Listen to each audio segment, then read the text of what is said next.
Welcome back to this edition of the Gaming Tailgate Podcast.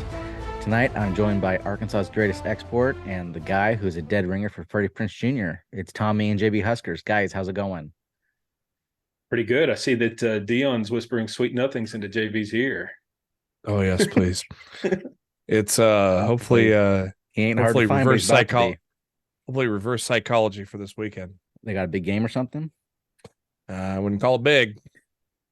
Well, since the last show, again, not a repeat. More conference realignment. Stanford, Cal, SMU to the ACC, which makes a lot of sense. I saw some people online make some jokes that maybe they should rename it to the All Coast Conference or Across the Country Conference. At least with the Big Ten, it makes some sense. So we have 4 on the West Coast and a couple in the middle of the country. You can kind of envision how it might work. This one was and just it's close to 10 teams. Yeah, I don't understand how they're going to make this one work with travel, but whatever. No, again, to me, none of it makes sense. I mean, I guess if you had taken like half of the Pac-12, like taking the best 6 teams and then do like a pod scenario, then yeah, I can see that. But 2 Northwestern teams and 2 California teams in the Big Ten, and then 2 California teams and 1. I've heard somebody say that SMU is going to be a stopgap for your long cross-country travel. So, I mean, yeah, it's ridiculous. Again, I mentioned it before, but each little change just kind of drives me further away from college football. Only one thing makes sense in all of this, and it's money. But at the same time, the ACC is not getting more money. I mean, yes, they are getting more money in principle, but each school is getting like $3 million more a year. Adding those teams, though, that next TV deal is going to be bigger than what they're getting now. No, it's not going to be. Number one, they've got a grant of rights until 2037, I think it is, or something like that. Well, that's right. They sold to ESPN. Well, no, but then as well, now Disney's crying broke. So that's why the Pac-12 didn't get a decent contract to begin with. So that's what triggered all this, is because ESPN is too poor to be able to buy a new contract. And part of it is then when that contract does end and some of those schools go to the SEC, the ACC will still have enough members to exist. That's basically always just an insurance policy. So they'll still survive when Florida State and North Carolina and Clemson leave, or whatever. Yeah, 3 or 4 schools bail for the SEC. Let's get to the EA Sports College Football news. We have a little bit of news to get to. The first one, Caleb Williams talks about the game. Do stars like Caleb Williams support the return of the college football video game? Well, that depends, according to Ross Dellinger. Again, we're going to use this every time we have an article like this. We don't know how the question was asked, so I'm very leery of being critical of Caleb Williams or the quotes he gives here. First, he talks about he always played as Oregon, and they ask him, what are his thoughts about, will he be in the game? First off, he's probably going to go pro, but just in case he comes back. In his interview with Yahoo Sports, Williams expressed excitement and also questioned EA's reported compensation. He suggested a player's value, experience, playing time, accolades, etc., should be considered in determining their compensation level. And again, you can tell he's kind of speaking off the cuff here. This, just when you read this, you'll tell here. The thing about life is you have to adjust to anything. Businesses and brands and things like that have to adjust to the new brand of college. I'd love to have the game back, but it's the new day and age, and everybody knows what the new day and age in college is, said Williams, referencing the burgeoning NIL industry in which he's thrived. It's like if you go to school and you're a straight A student and there's another kid whose strong suit isn't school and he gets B's or B minuses. How fair would it be if you get the same grade as him? That never works in school, and it doesn't make sense. That's how I look at that game with the situation with the $500.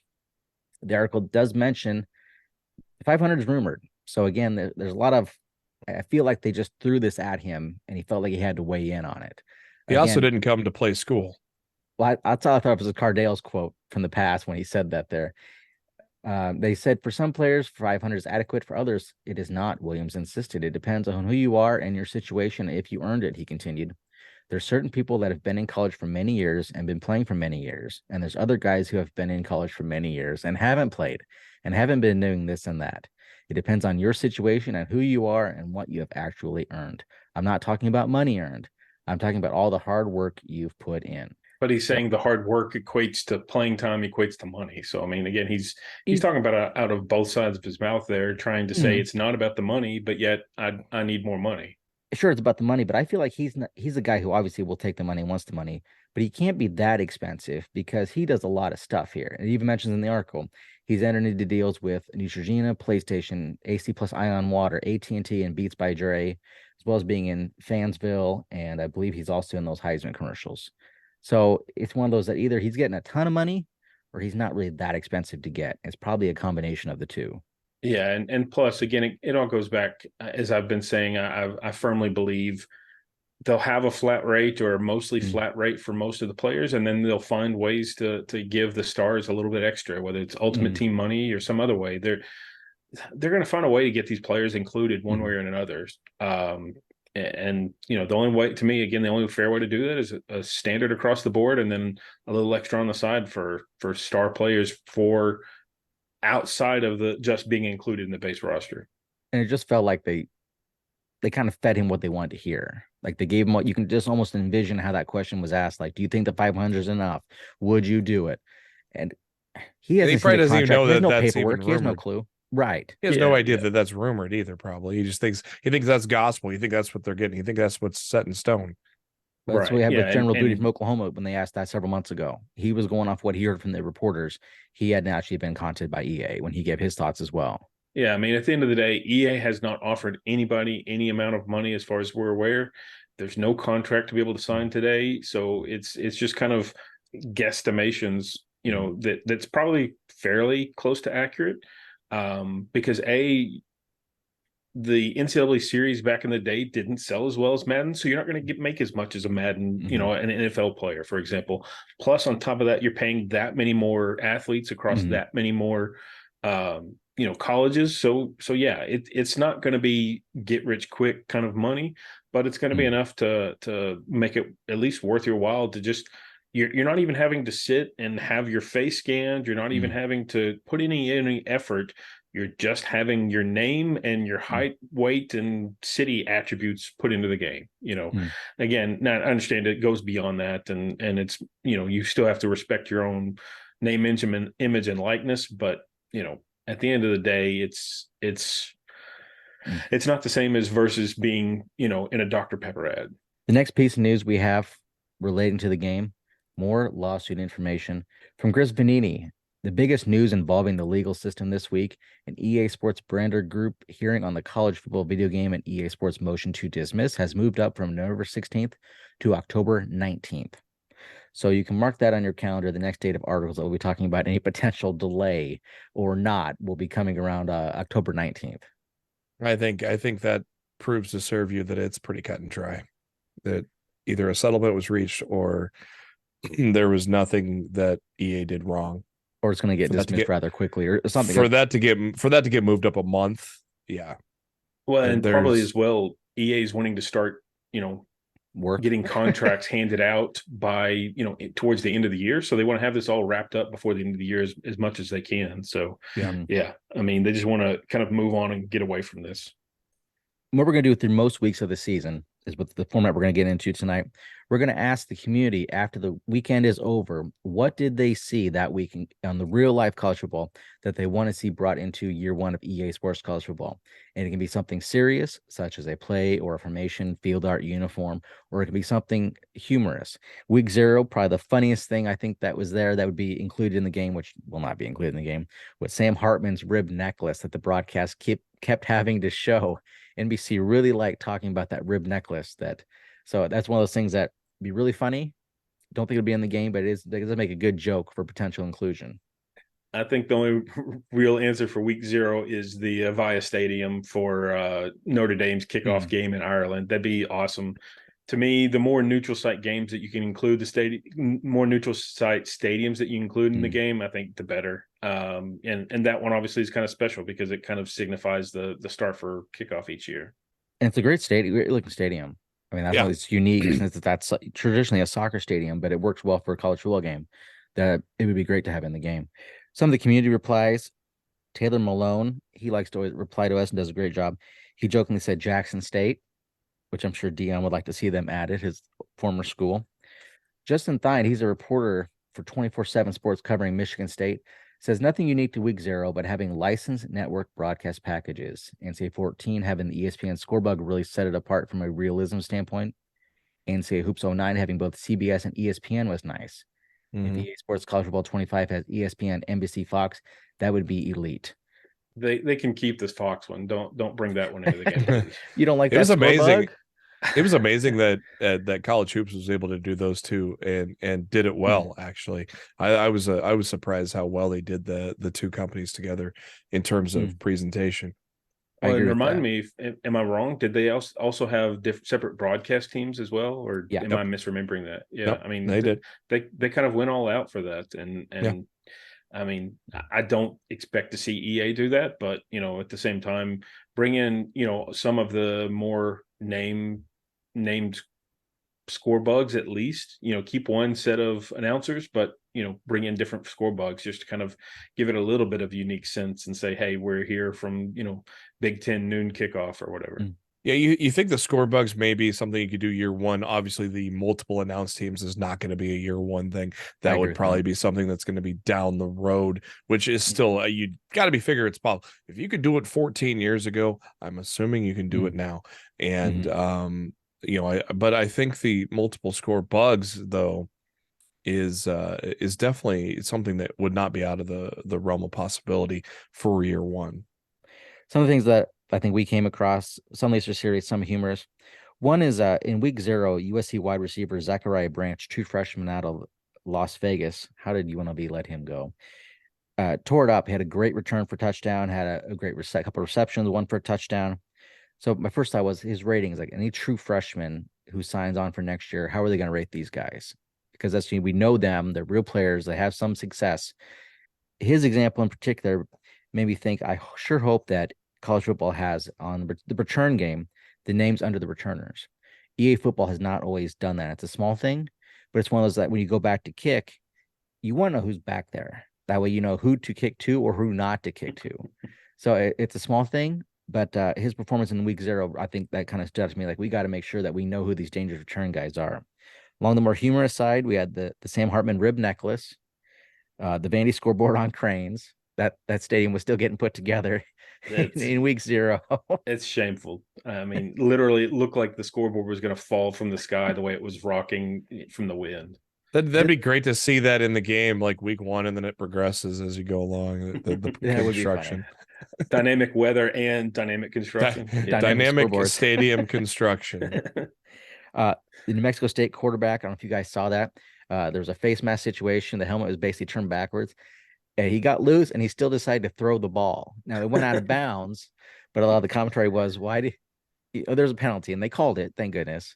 But why would you even bother throwing it? I mean, you couldn't see it. But I suppose if he had completed it, that would have been like a top 10 play. So I suppose that was his thought process the whole time. Yeah, actually, remember when Crouch got his head turned around in that K-State game? And they didn't call that.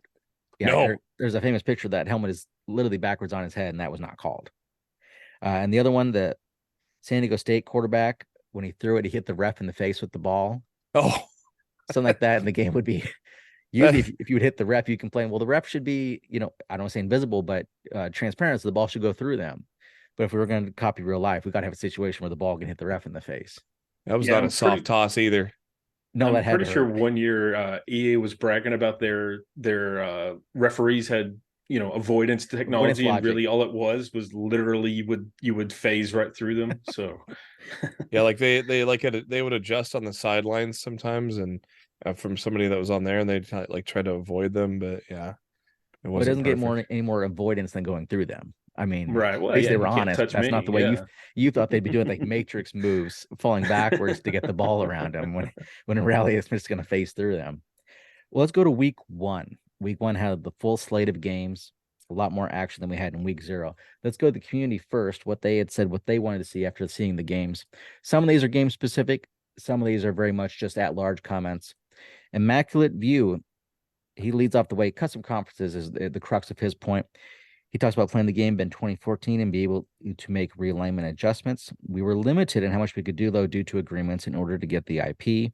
This time, I don't believe they're using the NCAA branding, so they aren't as constrained, I hope.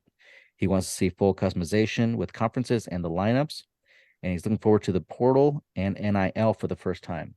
I still think the conferences are probably going to have a say on this. I know we talked about on episode 33 about custom conferences and said we'd love for the conferences to be able to disappear. Now, we can't say erase because you can't present that to the conferences. But if you have it for maybe 1 year that a conference is gone, I don't think it'll happen. I still think the conference is going to protect their intellectual property. But I totally agree with his point on that.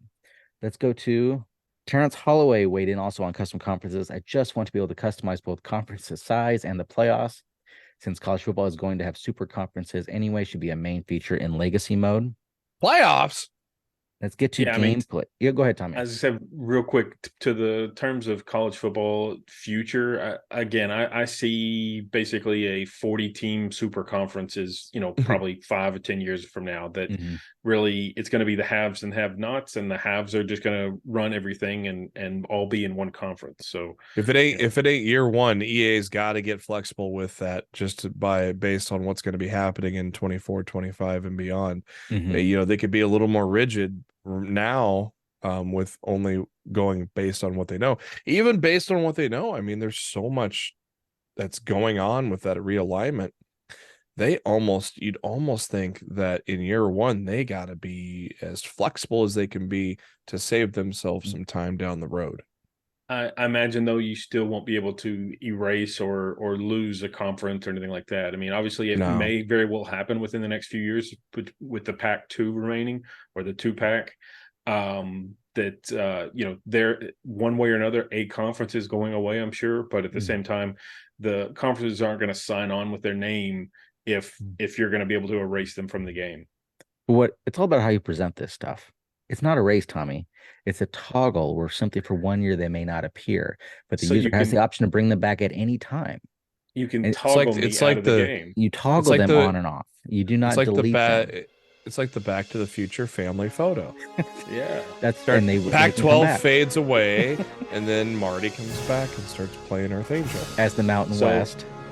So with the Pac-12 logo. Wazoo starts making out with the Mountain West Conference, and then they almost, disappear the children, basically. And Oregon State gets a little handsy, but things correct themselves by the end of the. Either that or the Pac-12 starts calling Canada. Hey, you got some Canada schools we can have? But by the next show, we're going to have Washington State and Oregon State are going to be in the Mountain West. Isn't that what's going to happen here? The way things have progressed, isn't that within the next episode or two, we're going to be talking about that to lead off the show? That's the last two standing, right? Yeah, that's the last two. Yeah, something's going to happen to them, but yeah, I'm sure it's probably going to be Mountain West. It may be Pac-12 branding with the Mountain West schools. I mean, who knows? That's what I think. Can the Pac-12 muscle via money and just overtake the Mountain West? No, in terms of branding. No, they have. I think they're out. I think they're done because they have no money coming in. They have no TV deal for next year. So I think my perception is they're out, but maybe I'm wrong on that. And plus, literally all of the Mountain West schools would have to vote together, because if even one of them sticks around, then they would get all the exit fees for all the other schools, basically. Now, maybe it's a percentage, a large majority or something like that has to vote it, but at the same time, it's got to be a largest majority of them vote to get rid of the Mountain West. I just don't see how the Pac-12 has any legs to stand on at this point. They don't. I can't remember what school it was. Some administrator basically said that they hope that the name or branding could live on. That basically is saying what we talked about last episode. Just sell the name to the Mountain West and treat the name better than we did. I mean, that's really what we're at here. All right, let's go back to the community feedback. This is gameplay related stuff here. We have at Sip1 says more air raid concepts. Insert or power runs out of spread formations with the read key on the defensive end or outside linebacker, and second and third level RPOs. First off, I read that and I thought, this guy's a coach. And sure enough, I click on his bio and it says, he doesn't say where, what level, but it says coach. So I very clearly could tell that from reading that. This guy's a coach. He knows what he's talking about here. I like the RPOs in Madden, but I mean, he's right. It only go to the first level, doesn't it? They're basically just glorified screen or swing passes to the receiver for the most part. I know in the Giants playbook, there's one where the tight end goes on and out. I don't know if I've run it, but in my mind when I saw it the other day, I thought there's barely enough time to make the read to figure out if you want to throw it to the receiver. I don't know how blue moon you could throw it to the tight end. You wouldn't have time. You'd be leveled. I mean, time you waited, or you did. Yeah, but I mean, you'd be throwing when he made his break. You would just have to. Yeah, because I think he's going to be open. I don't know. Well, because when you would have to throw, you'd basically be throwing it into a lineman or something at that point, or way outside where it's like nobody can catch it. Yeah. I like running it, but it needs work. Yeah, there's even some slant passes that are the same. Like it's a stretch slant RPO, And by the slant hasn't even broken by the time that he hands the ball off. I mean, I tried those just for giggles, and I could never succeed. So it's like, I'll just go back to an option, obviously, because I got a good running quarterback on my NFL team. So I like to do the option, where EA implemented a good job of that option, especially with the key and defenses back in the, I don't know, did that start in 13? Or 12 maybe even? Approximately. I know what you're saying. The keys were a Might have great been addition. I think it was 13. Yeah. And, and you were able to strategize a good option run game, where they just haven't been able to do that to that level on the RPO yet. I will say that I almost wish that they would not necessarily hide them, but kind of, not show them as often or as significant when you get to higher levels of the game, because it almost makes it too easy. Or put a home field advantage. Yeah, or something like that. But it makes it too easy to know that, yes, the offense is, has the numbers on this run play or whatever. I mean, most of the times you can probably figure that out on your own, but at the same time, it almost guarantees that, you'll at least get a couple of yards kind of thing. Right. Yeah. Cy Hart says there's a lot of ideas, but I'd like to see a robust playbook creator and editor. There's a lot of forgotten plays and formations from throughout EA's football game history. I would love to see or create. College football is a creative sandbox. And I would say along those lines, if we're going to get restricted on roster editing, which I feel is a safe bet at this point, in my opinion, EA's got to make it up somewhere else. And something like this, a playbook creator and editor, something more customization and creation, I think would make up for the lack of roster editing. And I like his ideas a lot. Yeah, I would love that. The only thing is they would have to kind of limit it somewhat, because otherwise you could easily create game-breaking plays or something like that. Somebody's going to find it. Well, that's probably day one. Somebody will find a game-breaking play. True. And use that playbook online and go straight to the money. And that's probably part of the reason why we lose plays from year to year, is because they test them and, this one makes it too easy or whatever, so we'll just rip it out of there. We don't have enough time to fix it or something. So, or if fixing the AI on the defensive side to make it work is just too much, it's easier just to tab that play out. Exactly. Yeah. So, I mean, imagine if you could just create, even if they limited to selecting certain routes, it still would be, I can imagine drawing some certain plays that would basically break the defense. So, or if you could flesh out the playbooks, maybe. But I see your point. Like, EA is not going to know what plays break the game unless you restrict these from going online. Then it's one of those, if you break your own game, who cares? Great. Yeah. More power to you. I mean, to that point, I agree. But at the same time, I mean, back to his point, I would love just the ability to create better custom playbooks, even with this out of the box plays. To me, is kind of. The Madden one is really especially bad, that it's hard to organize them in the way that I would want to. And then NCAA even had its own issues, that as you added certain formations, it would kind of throw off the organization altogether. There's no way that this stuff would carry over to the competitive stuff anyways. Like, that's going to be limited to offline. Yeah.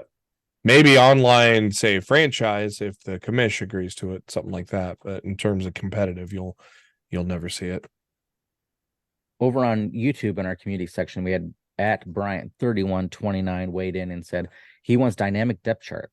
Different teams have different positions these days at various positions. For example, Alabama's star position or linebackers being named as Will and Sam.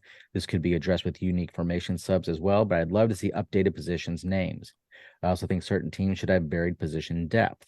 A pro style or run heavy team will really only need maybe 3 wide receivers deep and a fullback, where an air raid team would have no fullback and would have 5 to 6 receivers listed as starters. He brings up a point I kind of in my back of my mind. I've always been wondering, will EA still have that fullback requirement for EA Sports College Football year one? Like, how would the format work? Will that still be there? But I like his ideas. Those are things that have been in the community for a long time, being able to have like the names such as Will and Sam in there and different roster requirements based on your playbook style. Mr. Goodnight says the tug of war mode for NCAA Football 10. I had completely forgotten about that mode until he responded today, and I had to go back and think about it. I'm like, that was a fun game mode. Completely forgot about it. I honestly remember it, but I don't even remember how you moved it. Like, was that where you would run one play and then the other team would run a play? Is that right? I don't remember the exact detail. I don't remember if it was one play or a series of plays, and basically, you try to move the ball down the field and back. I don't remember the specifics, but like I said, I completely forgot about it until he put that in there. So maybe I'll have to go back and play it this week just to get a refresher on it. I'm probably gonna mispronounce this. Javrian says, I know it's not happening, but like the top 10 plays of the week most likely will work on Online Dynasty, where players can submit their clips to the Online Dynasty and it gets ranked on the score it got in game. That's one of those things like, GamerNet and EA Sports World were ahead of their time. Those are things, if you can incorporate that now, it'd be gangbusters. But now we have this way to make you save your own clips. And it's basically just you throw them up to YouTube or Twitter and they kind of get lost in the void. Whereas in the past, we had, the greatest plays and greatest games and all those different things. And they're probably going to be lost in the shuffle. Yeah. Gamernet for Tiger Woods was such a great feature. Aaron Newman at Cougar Fan. He's a longtime community guy. Do you remember Cougar Fan from the boards? He was always had good feedback and good responses. He just posted a picture. He wants to see Houston. They wore these Oiler-inspired uniforms this past weekend. I gotta think those would be in the game. They were good looking. It's such a brilliant idea. I don't know why it took them so long to finally do it. And, right. And another uniform related idea, Dustin Brown. He's responded before, and we appreciate the feedback. I want all updated and throwback uniforms like Florida Gators with orange, blue, white, swamp green, and black helmets with the uniforms. Florida has black uniforms coming later this year.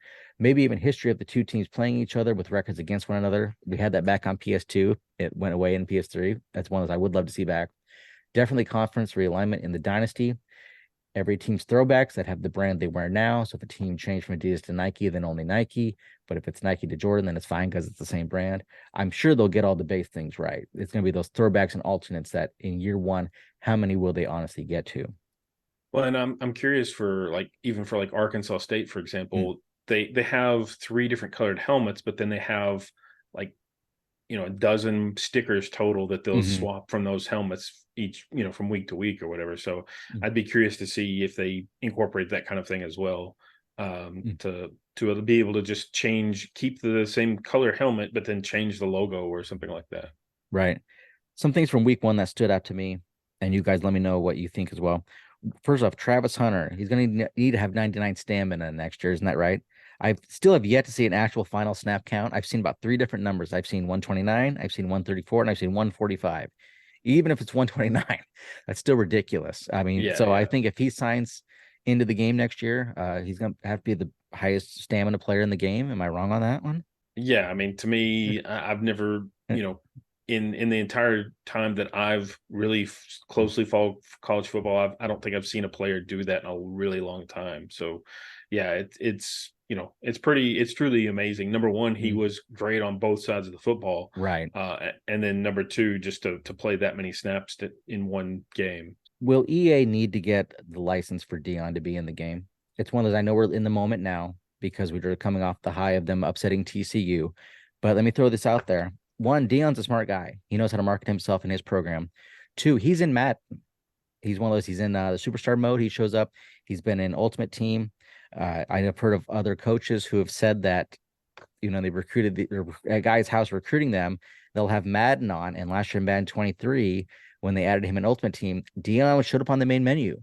They had the player model of Dion walking around. Do they have to sign him, get him in the game for next year? We don't know if they're going to be coaches in the game, but it's such a big story right now. Granted, things could change. Do they have to put him in? No, not unless they're going to get other top coaches in the game. And there's no association like there is in the NFL. So you don't do just Dion unless there's some kind of menu, video playing in the background or something like that. But as far as on-field representation, unless you get, at least half the coaches, no, I can't imagine you get just Dion. I'm sure Dion would take it though. Oh yeah. Well, yeah, of course. So, he was, like you said, he was in the Madden game. So, he wants to kind of get his likeness out there and kind of shown. Obviously, he wants to get paid for it, but he also uses it as a marketing tool to market himself to younger kids. So, yeah, I'm sure, he wants to do it, but, are you going to get Nick Saban? Are you going to get Dabo Swinney in there? Yeah, but they don't bring in the casual fans like Dion has.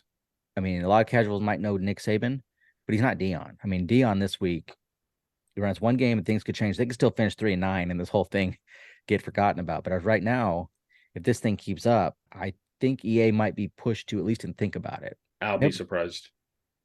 I would not be, but I wouldn't bet on it, but I wouldn't be surprised. A funny one here, Ole Miss, Juice Kiffin, which is Lane Kiffin's yellow lab, was the T-Dog this past weekend at the game, ran out and grabbed the T. I don't know if you guys saw that. Something that would be funny. I don't think it'll be in the game, but it would be a funny inclusion.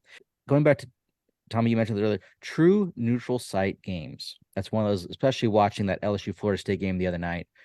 When Florida State came out, it sounded like it was a home game. So it's not only do you want the true neutral, whereas there's no home team, when you're talking about bowl games, But sometimes if you are located close by to a home field, one fan base should be louder. Like it sounded like LSU had a good section of representation there, but it wasn't what Florida State had. So that's one of those. How do you do it? And the only thing that came to my mind was, you have to turn off all the home field advantage stuff, whatever they have for that. And maybe in the pregame, the user can select the audio levels. So that way, if Florida State's the home team, or close unit, if they're close to that stadium, maybe you give them 80% of the volume. But if you're playing, say, in the famous Potato Idaho Bowl, Florida State and Washington, maybe then you put both 50-50, something like that. Yeah, like, you're gonna have to not the game. You're gonna have to do it by geographical location, and EA's probably got to put in a variable of how well does that fan base travel. I would say if the user can select the audio, they wouldn't have to do that formula. I do like that idea, and I thought about that, but I'm thinking, what's the easiest way for them to do this? Just let the user decide. Yeah, I still think though that, to JB's point, do something based upon geographic location plus the more popular team. I mean, I can see that. Maybe you default it to that rating, and then the user can adjust a little bit if they think very it's little. But I just think very little users would do it on their own. I agree. That's probably true. I agree. Even if it came up, I would just keep it as default or whatever. Field storming. That was the final image of week 1. I think I see it behind Tommy right now with Duke. Yeah. Likely to never be included. We know they tried to do it years ago. The NCAA said no. But right now, the SEC is a big conference against it.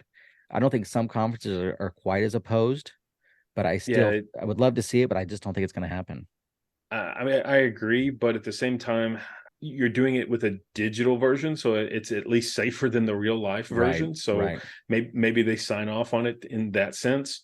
But then other ways to kind of celebrate, like Toomer's Corner for Auburn or something like that, just kind of like a scene outside the stadium or something, just to kind of show the fans celebrating, So, I mean, again, maybe not the rushing the field, but then there's other ways to kind of still show the same celebration type atmosphere after a major win like that. And as we're crunched against the clock here, the last one, game pace. Colorado played at such a fast pace last week. They're going to have to think about how they want to do no huddle in the game in the future. Guys, we're going to wrap it up. For Tommy and Jeremy, I'm CDJ. Everyone, thanks for watching. We'll see you on the next episode of the Gaming Tailgate Podcast.